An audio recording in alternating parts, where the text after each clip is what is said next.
Johan Anwar terdakwa kasus penjualan tanah kuburan yang ada di Ogan Komering Ulu. Hari ini diizinkan keluar dari penjara rutan kelas 1 Pak Jo Palembang.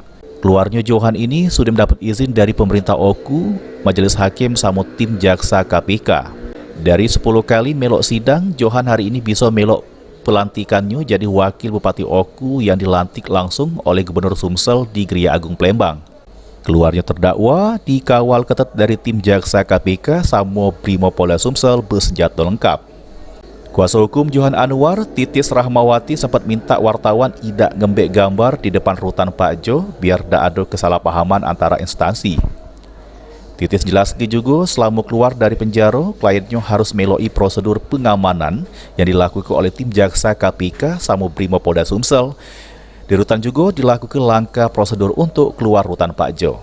Ya, koordinasi teknis pengawalannya. Pengawalannya? Ya. Seperti apa itu? Jadi pengawalannya hanya ketika dari keluar rutan dikawal sampai di pintu geria yang untuk proses pelantikannya sudah tidak dikawal lagi tapi diserahkan kepada panitia. Itu berarti terdakwa Johan Anwar keluar dari pintu rutan sekitar jam 1:54 dengan pakai topi, masker, sama rompi warna orange.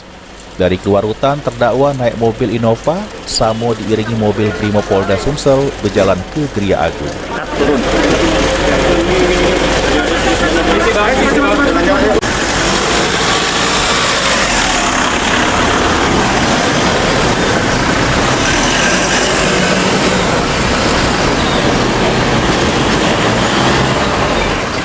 Martiansa, PAL TV.